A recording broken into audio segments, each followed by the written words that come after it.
Europe 1.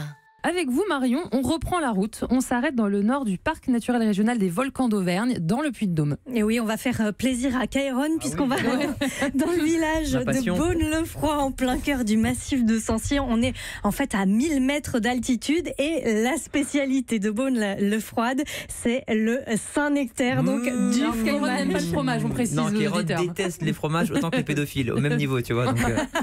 Donc ce fromage quand même, c'est un fromage rond à pâte souple, crémeuse, au petit goût de noisette et à la croûte grise. Ceux qui aiment le fromage savent de quoi je parle. Le Saint-Nectaire est fabriqué sur l'une des plus petites zones de production de fromage, située exclusivement en montagne dans les départements du Puy-de-Dôme et du Cantal. L'an dernier, ce sont quand même 14 000 tonnes de Saint-Nectaire fermier laitier qui se sont vendues. Bonjour Stéphane Ponce. Oui, bonjour Marion. Alors vous êtes producteur fermier de Saint-Nectaire à Beaune-le-Froid. Vous avez repris la ferme familiale qui ne date pas d'hier puisque vous êtes la 8e génération. Oui, absolument, oui, tout à fait, c'est ça. Et donc c'est un maréchal qui a donné son nom en fait au Saint-Nectaire. C'était à peu près au XVIIe siècle, je crois. Absolument, voilà, il est introduit à la cour du roi Louis XIV. Oui, c'est ça. Et donc avant, le fromage existait quand même. Ça s'appelait le fromage de Gléo. Alors Stéphane, vous avez votre troupeau de vaches et c'est avec le lait de vos vaches que vous faites le Saint-Nectaire. Oui, tout à fait. Voilà, pour faire du Saint-Nectaire fermier, il faut avoir ses propres vaches, son propre laboratoire, afin qu'il n'y a pas du tout de mutualisation. Chacun est individuel et indépendant. Et depuis 1955, le Saint-Nectaire a obtenu l'AOP, l'appellation d'origine protégée. Donc vous avez un cahier des charges bien précis à respecter. Vos vaches sont en ce moment au pâturage. Elles ont donc une alimentation très normée en fait. Tout à fait, voilà, à base d'herbe et d'herbe de surcroît, d'herbe naturelle, parce que c'est de l'herbe qui pousse depuis des siècles. Voilà, on n'a pas de culture d'herbe, c'est de l'herbe naturelle, c'est très important et à souligner. Et qui offre une flore assez variée, qui permet de rendre un bon goût ou un goût très intéressant au fromage. Voilà, et pas le même goût que ce soit en été ou en hiver.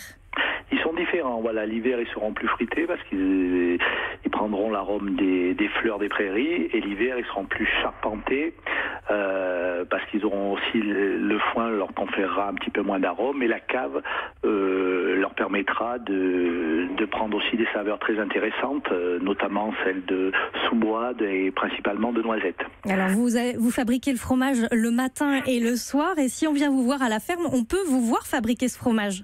Oui, on peut nous voir les matins, là, le vendredi et samedi, on fait des petites visites, voilà, et il y a une baie vitrée, et les gens peuvent nous observer, puis ça nous permet d'avoir aussi un échange avec le consommateur. Et après cette fabrication, on passe à l'étape... Non, attendez, il faut l'affinage d'abord. On passe dans une cave, alors une cave naturelle, taillée à la main dans la pierre volcanique, qui a plus de 500 ans, c'est ça? Oui, absolument, oui, c'est ça. Ça a l'air d'être une cave merveilleuse, creusée dans le tuf à la main, on voit encore les marques. Oui, tout à fait. On voit encore les anciens. Ils étaient courageux parce qu'on voit les marques de pioche ou de piolet. Je ne sais pas les outils qu'ils utilisaient à l'époque. Je n'y étais pas. Mais c'est vrai qu'on voit bien ces marques qui ont entaillé la roche et qui ont permis de faire une cave voûtée, avec une hygrométrie assez importante, notamment presque saturée. C'est ça. Et l'affinage, c'est en fait un vrai savoir-faire qu'on se transmet de génération en génération. C'est ce qui permet de donner son caractère en fait au Saint-Nectaire. Oui, voilà, l'affinage, ça peut durer maximum jusqu'à 12 semaines, et c'est ce qui permet au fromage, c'est le vieillissement du fromage, voilà. Voilà, c'est exactement ça, et c'est là qu'il prend son goût et qui fait la formation de sa croûte. Et c'est quoi le secret pour faire un bon Saint-Nectaire alors? Avoir une bonne cave déjà.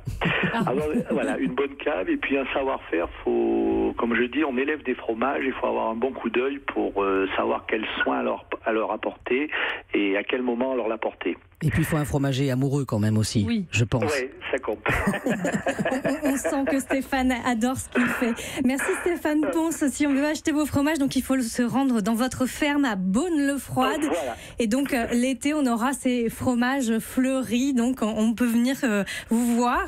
Et pour ceux qui veulent déguster du Saint-Nectaire, rendez-vous dimanche à Bagnols, toujours donc dans le Puy-de-Dôme, où le 17e concours officiel du fromage AOP Saint-Nectaire est organisé. Malheureusement, Stéphane ne sera pas là, mais il y aura d'autres producteurs. Europe 1.